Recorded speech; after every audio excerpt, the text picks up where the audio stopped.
Hello बच्चों, तो कैसे हैं आप सब। तो जैसा कि आप जानते हैं, कल के वीडियो में मैंने आपको बताया था कि हमारे मैथ में टोटल 15 चैप्टर हैं, जैसे कि आप यहाँ जान रहे हैं। तो इसमें से मैंने बोला था कि आज मैं वास्तविक संख्याएं पढ़ाऊंगी, पहला चैप्टर। तो वास्तविक संख्या हम 9th क्लास में पढ़ चुके हैं, इसलिए मैं ज़्यादा डिटेल नहीं जाऊँगी वास्तविक संख्या के बारे में। अगर किसी बच्चे को डाउट हो कि वास्तविक संख्या क्या होती है तो वो मुझे कमेंट करके पूछ सकता है, क्योंकि इस चीज़ को हम 9th क्लास में पहले पढ़ चुके हैं। तो वास्तविक संख्या में हमें पढ़ना है यूक्लिड विभाजन परिमिका। तो पहले हम 1.1 चैप्टर पढ़ेंगे। तो यूक्लिड विभाजन परिमिका है जिसका फॉर्मूला होता है भाज्य बराबर भाजक गुना भागफल प्लस शेषफल। ये HCF निकालने के लिए होता है। दो धनात्मक पूर्णांक का HCF निकालने के लिए होता है। पूर्णांक भी आप सब जानते हैं, ये सब हम छोटे क्लास में पढ़ चुके हैं। तो हम अब क्वेश्चन से स्टार्ट करते हैं। अगर किसी को भी डाउट हो तो कमेंट करके पूछ सकता है, और अगर आपको नोट्स चाहिए तो भी आप कमेंट करके हमसे पूछ सकते हैं। तो पहला एक्सरसाइज है प्रश्नावली 1.1। क्वेश्चन नंबर 1 है, निम्नलिखित संख्याओं का HCF ज्ञात करने के लिए यूक्लिड विभाजन एल्गोरिथम का प्रयोग कीजिए। यूक्लिड विभाजन एल्गोरिथम मैंने आपको बता दिया, भाज्य बराबर भाजक गुना भागफल प्लस शेषफल। हमें इसी विधि द्वारा निकालना है HCF। तो सबसे पहला क्वेश्चन हमारा क्या है, 135 और 225 का HCF ज्ञात करना है।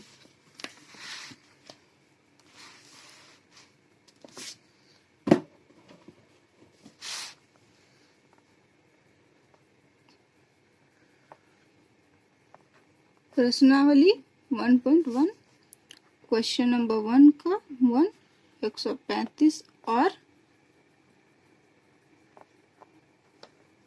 225।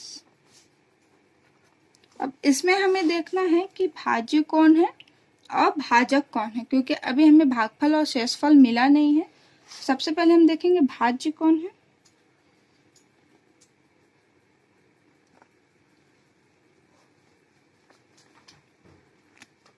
भाज्य है हमारा 225 और भाजक है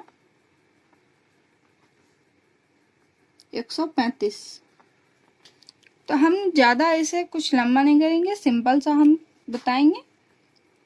135 को भाग देंगे 225 से। तो 135 का पहाड़ा में 225 नहीं आता है, तो 135 5 में 5 0 2 से हम एक पैंचल नहीं है, 12 में 3 घटाएंगे तो 9 बचेगा। अब जो 90 है ये हमारा बन गया भाजक और भाज्य हमारा बन गया 135। अब 90 का पहाड़ा में 135 आता नहीं है, तो 90 का पहाड़ा में 90 हम लेंगे। 90 एकम 90, क्योंकि 90 दूना 180 हो जाता है, तो 180 से कम 90 होगा, तो 90 एकम 90। 5 में 0 जाएगा तो 5 बचेगा, और 13 में 9 घटाएंगे तो 4 बचेगा।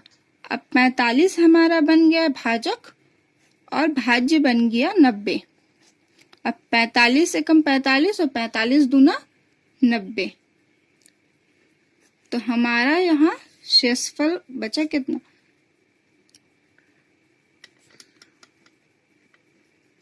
शेषफल बराबर 0।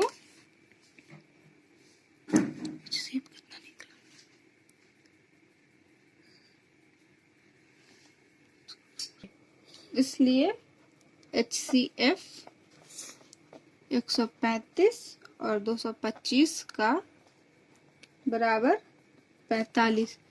ये इसलिए हुआ क्योंकि शेषफल हमारा 0 आया है, क्योंकि शेषफल 0 आ गया तो हमारे पास कुछ बचा नहीं, तो इसलिए HCF बचा 45। अब क्वेश्चन नंबर 2 देखेंगे।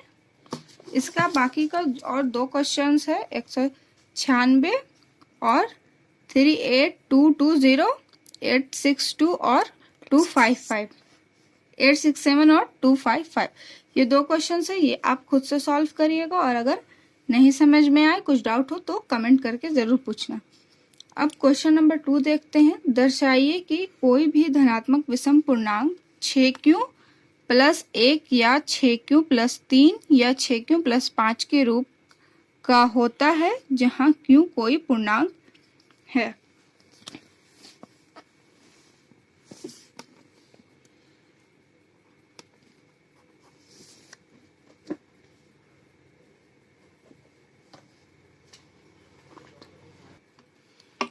चूंकि q कोई पूर्णांक है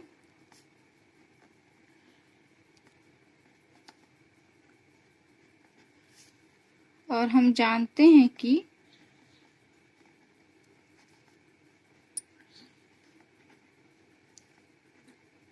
किसी पूर्णांक के सम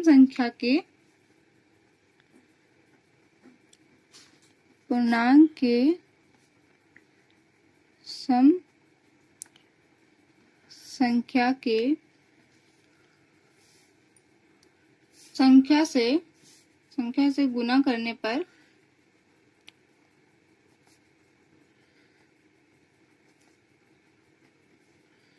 सम संख्या प्राप्त होती है।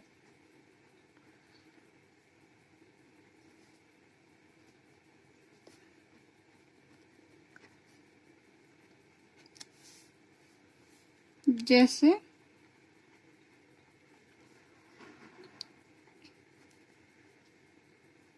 जब q बराबर 1, 2, 3, 4, क्योंकि q को हम कोई पूर्णांक मानना है। क्वेश्चन में बोला है q कोई पूर्णांक है, तो जैसा कि हम जानते हैं कि किसी पूर्णांक के सम संख्या को अगर किसी सम संख्या के से गुना करते हैं तो हमें सम संख्या ही प्राप्त होता है।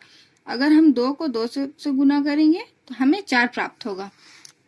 इसलिए जैसे अब q को हम मान लिए, q बराबर मान लिए 1, 2, 3, 4, 5, हम जितना माने, तो q को पहले हम 1 से लेते हैं। q बराबर 1 और हमारा क्वेश्चन में दिया था 6q, तो 6q बराबर, अब यहाँ 6 हो गया, तो 6 गुना q को हमने माना है 1 बराबर कितना 6 हुआ, तो 6 हुआ हमारा सम संख्या। अब फिर हम मानेंगे q बराबर 2, फिर हो गया 6q, फिर हम लेंगे तो ये 6 हो गया गुना q इस बार हमने माना है 2, तो 6 दूना 12, फिर q बराबर 3, 6q मानेंगे, 6 गुना 3 बराबर 6 तिया 18। अगर हम सम संख्या में विषम संख्या जोड़े तो विषम संख्या प्राप्त होती है। अगर हम सम संख्या में विषम संख्या जोड़े तो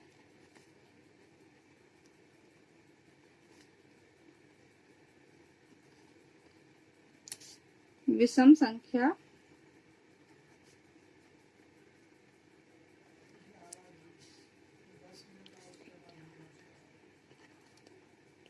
प्राप्त होती है।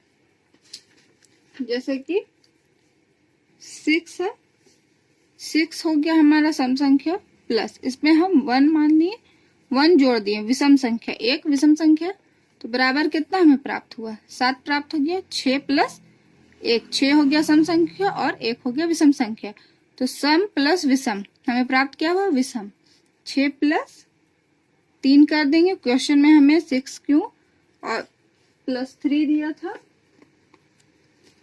6q प्लस 1 दिया है क्वेश्चन में, 6q प्लस 3 दिया है, 6q प्लस 5 दिया है। तो क्वेश्चन के आधार पर करेंगे, 6q प्लस 1 करेंगे, तो 6q पहले हमने कर चुका, तो 6q हमारा पहला आया 6, तो 6q हम यहाँ 6 लिखे, प्लस 1 करने बोला पहले तो 7, फिर 6q 6 आया, फिर 6q पहला हम मान चुके हैं तो 6 आया, प्लस 3 हम किए तो 6 और 3 9, फिर 6 प्लस 5 बराबर 6 5 11।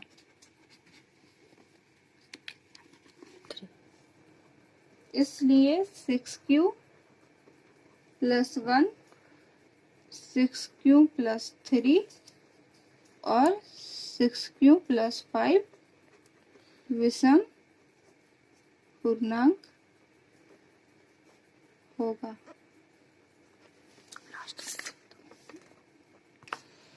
अब क्वेश्चन नंबर 3, किसी परेड में 616 सदस्यों वाली एक सेना आर्मी की टुकड़ी को 32 सदस्यों वाली आर्मी बैंड के पीछे मार्च करना है। मार्च का मतलब सब जानते हैं, मार्च करना मतलब रैली निकालना। जैसे 616 सदस्य वाली एक संख्या है, एक सेना है, उसमें से 32 सदस्य वाली एक आर्मी के पीछे मार्च करना है।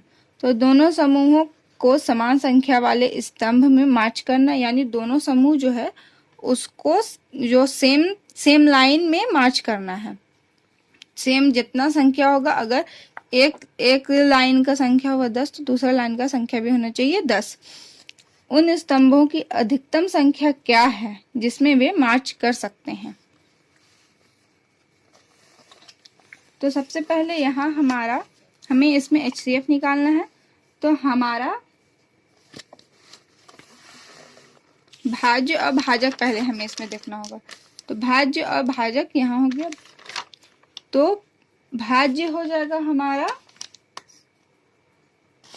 भाज्य होगा 616 और भाजक होगा 132। भाज्य होगा 616 और भाजक होगा 32।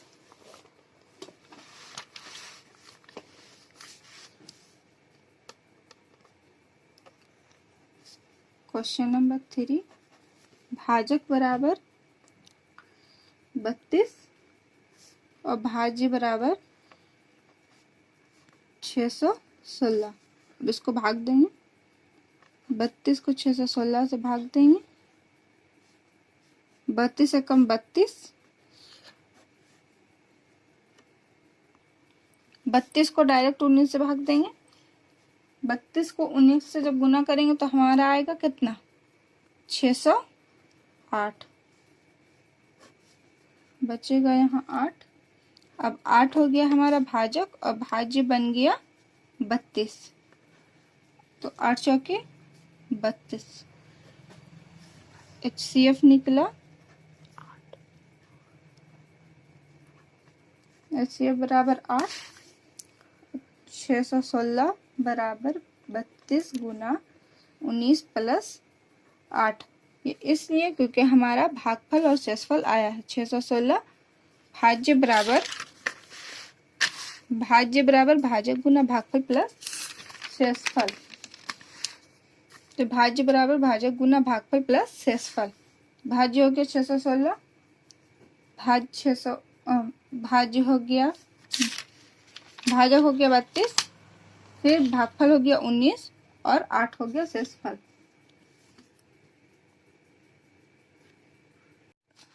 आज के लिए बस इतना ही। अब कल हम क्वेश्चन नंबर 4 से पढ़ेंगे। क्वेश्चन नंबर 4 और 5 को जानेंगे, क्योंकि ये दोनों क्वेश्चंस लंबा है और एग्जाम्स में आते हैं, इसलिए अगर इसमें से कहीं पे दिक्कत हो तो आप कमेंट करके पूछ सकते हैं। और अगर आपको नोट्स चाहिए तो उसके लिए भी आप पूछिएगा, हम आपको नोट्स देंगे।